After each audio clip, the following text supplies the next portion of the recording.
So welcome to the joint Gentil's Garage LOT76 Cars and Lloyd Vehicle Consulting social event down at the Talk Motor Cafe in Horsham. What a day we've picked for it. Well, we'll start off with, this is grandfather and grandson, isn't it? My E39 next to a very early E12 from Gentil's Garage.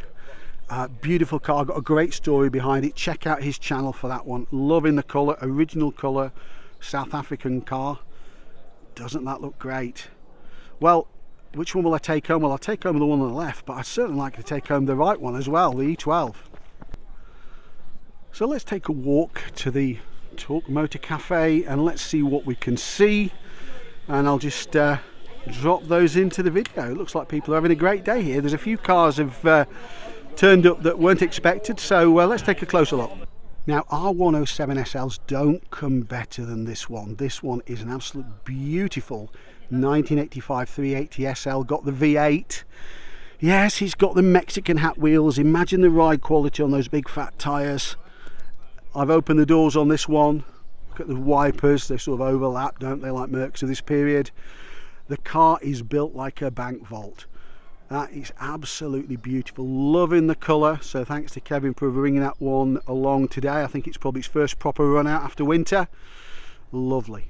So anybody recognise this? Well, I've driven this on the channel. Back in the early days of the channel, this was owned by Joseph Lloyd of Lloyd Vehicle Consulting.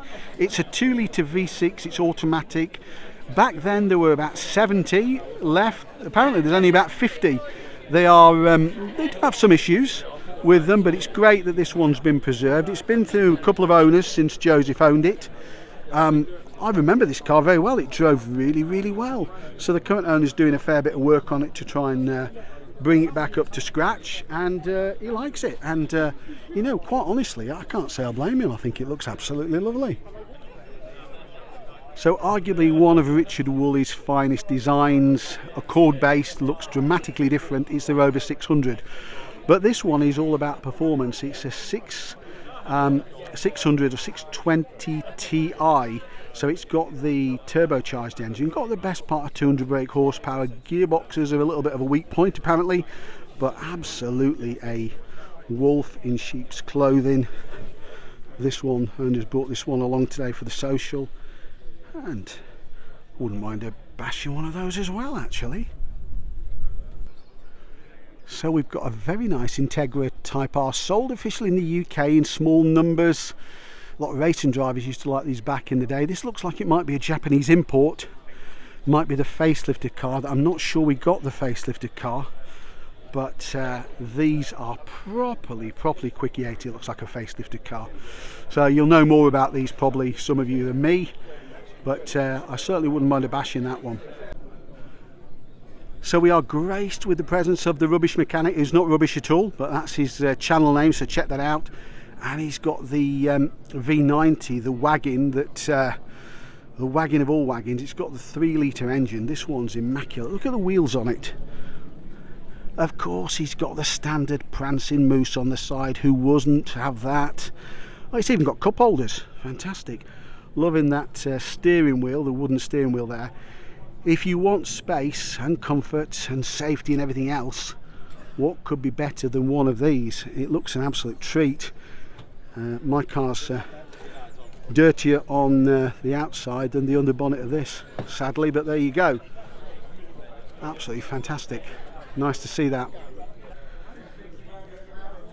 So this XK is the last XK that they produced. I think it was codenamed X150. Big step forward from the XK8 in that it's all aluminium. The XK8 suffer with horrendous corrosion problems. These don't. They're probably by far the smarter bet. This one's beautiful paintwork. Absolutely lovely, isn't it? As clean under the bonnet as my car is. Lots of engine covers by this age as well, but absolutely immense looking car. Washers on the lights, probably Xenons as well. Oh, that's immaculate, isn't it? Absolutely lovely. So a channel favourite and Joseph's daily driver is this S40. It's the 2.4 litre normally aspirated car. Quite a big engine for a car that was, I think, based on the Focus actually. Quite a lazy engine, probably unstressed, and maybe one of the best bets for reliability. Looks lovely, doesn't it? Need to have a go in that one at some stage. There's something about those, you know, the safety, the comfort of a Volvo. I can certainly see the attraction of that. Well, this looks rather nice, doesn't it? It's a proper race car. It looks like it's not registered for the road. 996 race car, owned by the Talk Motor Cafe, which is our venue here today.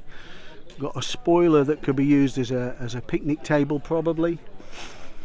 Well, that's a bit of an eyeful, isn't it? Wow, but that's quick. Well, I'm not quite sure whether they're here for our social event or they're just here anyway, but we've got, like, I think it's a moonstone blue Sierra Sapphire. The Sapphire was introduced really to take the place of the Cortina after the Sierra was launched as a hatchback only, and there's wow, these are different proposition, aren't they? I think that first one's a two-wheel drive one. There is the four-wheel drive version there with what, Compomotive? Yeah, Compomotive alloys. Wow, they're quite an eyeful. And next to it we've also got a rather lovely E36 coupe.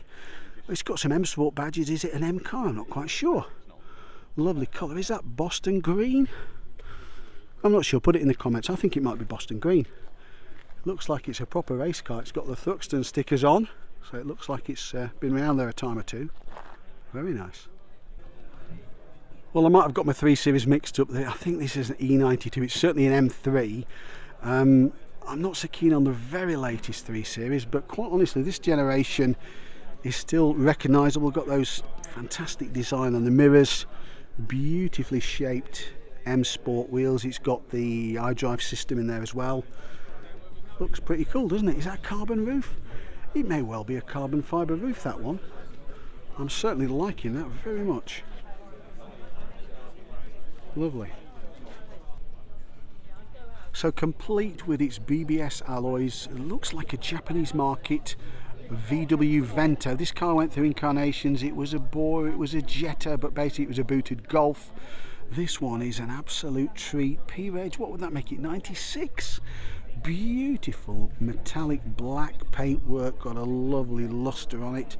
Like many Japanese cars, they've been really looked after, but I guess we should look around the back. That's where the action is. Massive boot. This one's got a boot spoiler. It's got the panel in the back which makes it look like a Japanese car. That's for the Japanese number plates. Wow. Vento VR6. What do they say? Find another. Well, I doubt you would in actual fact. Fabulous. So this is good, isn't it? We've got a second generation Clio V6. It's mid-engine, rear mid-engine, I don't know. The early cars were built by Tom Walkinshaw Racing. This is I think the facelift car. I think my YouTuber friend at Mark on Motoring will know more about these than I do. So Mark, put it in the comments, you know far more about these, mate. This looks an absolute treat, doesn't it? I really want one of these. I think in the real world they're not actually super quick, but what a sense of occasion. It looks fast just standing still. Looks like a Group B rally car, doesn't it? Oh, I'm liking that one. I'm liking that a lot. Oh, this is lovely, isn't it? It's a 126 FSM, made by FSM. They did a Polski Fiat, made under license. It's a right-hand drive car. It's what, 86 on a D. Oh, it's lovely to see this. I think I could pick this up and take it home. It's beautiful inside, isn't it? Love the seats. It looks really clean in there. I don't know where this one's been all its life. Is it possible it's a UK car? I don't know. Probably one of those cars. I don't have to go back too far to get the whole thing in shot. Well, there you go. Well, almost. Fabulous. So thanks again for joining me on this shorter than normal video run round of the cars at our event at the Talk Motor Cafe. A few cars I didn't manage to capture on camera. A beautiful Audi 100 estate, but never mind. Hope to see you very soon on the next event. So please like, share, subscribe, and once again, as always, thanks for watching.